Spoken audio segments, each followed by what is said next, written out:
Son las 10:26 de la noche acá en Barranquilla, en este 17 de enero del año 2025. La semana pasada comenté acerca de la doctrina de la Trinidad, que no es una doctrina que viene de Dios. Y fui muy enfático en eso y reconozco que la Iglesia Evangélica es parte de la doctrina de la Trinidad. Y entiendo que es parte de la doctrina de la Trinidad porque la Iglesia Evangélica es una derivada de la Iglesia Católica, pues nació en el siglo XV, cuando un sacerdote católico, Martín Lutero, se levantó en contra de algunas cosas que no aprobaba. Mas, sin embargo, Martín Lutero, después que se dio a conocer su protesta, ¿no? Martín Lutero siguió siendo un católico, vistiendo ropas de católico y profesando lo que había profesado del catolicismo, excepto esas cosas que él cuestionaba. Ah, la doctrina de la Trinidad es una doctrina creada con la intención de fomentar el politeísmo, porque la Iglesia Católica muy claramente dice en su catecismo que la Trinidad significa que hay tres dioses que son verdaderamente independientes, pero que se reúnen para conformar la deidad. Y ahí está el punto con el que yo estoy absolutamente en desacuerdo. Porque si la deidad son tres dioses verdaderamente distintos, entonces eso es politeísmo. Son tres dioses diferentes, verdaderamente independientes, como dicen ellos, que ocasionalmente se reúnen para ser la deidad. Y eso va en contra del Shema, que dice claramente que Dios es uno solo. Bueno, uno de los versículos que promueve y facilita creer en la Trinidad está en Mateo 28:19. Y pues mencionaba la semana pasada que hay versículos que fueron incluidos posteriormente con la intención de facilitar pues creer en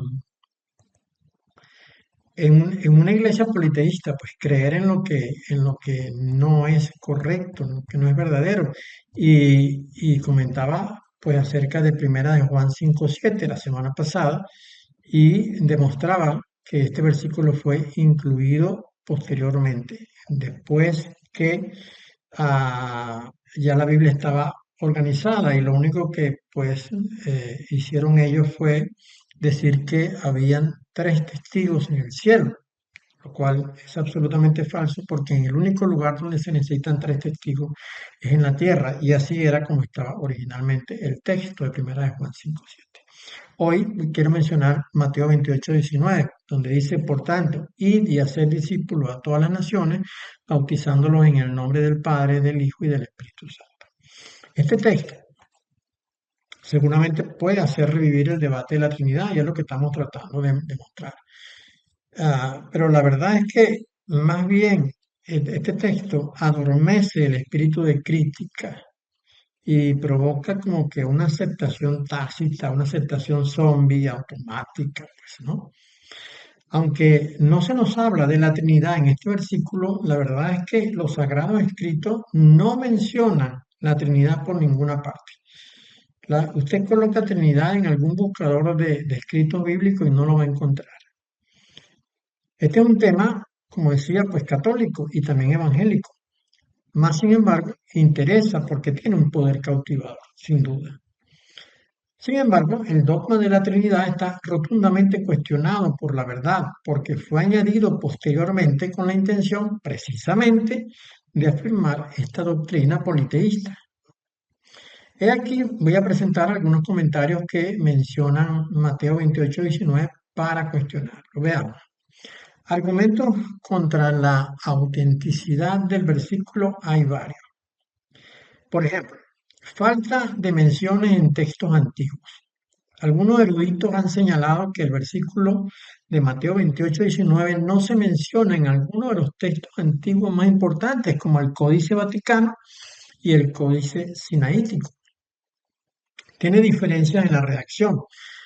Otros estudiosos han notado que la redacción del versículo de Mateo 28:19 es diferente a la de otros textos del Evangelio de Mateo, lo que podría sugerir que esto es una adición posterior. Y tercero, pues la Trinidad, como ya he dicho, no se menciona en otros textos. Algunos críticos han señalado que la Trinidad no se menciona explícitamente en otros textos del Nuevo Testamento, y eso es correcto, no se menciona ni en el Nuevo ni en el Viejo. Pero claro, uno esperaría que se mencione en el Nuevo, pero ni en el Nuevo ni en el Viejo. Hay unas teorías con relación a esto, ¿no? La teoría de la interpolación. Algunos eruditos han sugerido que el versículo de Mateo 28:19 es una interpolación, es decir, una adición posterior al texto original.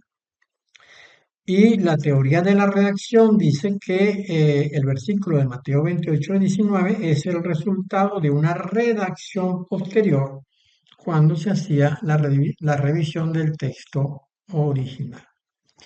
Y esta situación de la doctrina de la Trinidad pues tiene implicaciones teológicas sin duda, ¿no?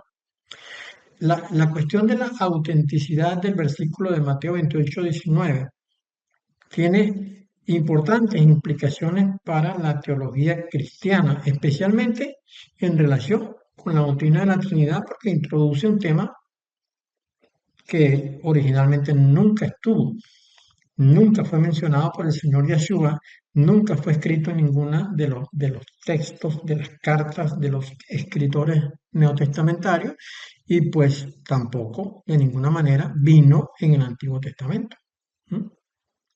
Y esto tiene un problema, porque esto quizás merma un poco la credibilidad que algunos tienen sobre la Biblia. Pues algunos que quieran cuestionar la Biblia podrían utilizar Mateo 28:19 y también el texto de Primera de Juan 5:7 para criticar, para cuestionar pues la pureza original de los sagrados escritos. Yo estuve revisando algunas Biblias que tengo en mi mano y quiero mencionar algunas de ellas para confirmar que ese texto de Mateo 28:19 no está como lo presenta, por ejemplo, la Reina Valera o cualquier otra Biblia que siempre están disponibles para todos.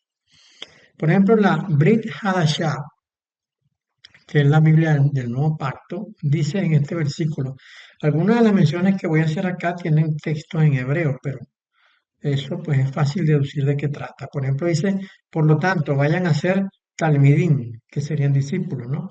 A gente de todas las naciones, dándole la inmersión en mi nombre, o sea, bautizándolo en mi nombre, le dijo el Señor Yeshua a ellos. Y enséñenles a obedecer todo lo que se les ha ordenado. Esto de hacer la inmersión en mi nombre va a ser redundante en casi todas las Biblias que no están conectadas con las grandes editoriales que imprimen los textos, ¿no? Por ejemplo, la Biblia Nazarena dice, Yahoshua se acercó a ellos y les dijo, toda autoridad se me ha dado en el cielo y en la tierra. Vayan y enséñenles a guardar las cosas que yo les he mandado para siempre, bautizándolos en mi nombre, dice el Señor. Y aquí yo estoy con vosotros todos los días hasta el final.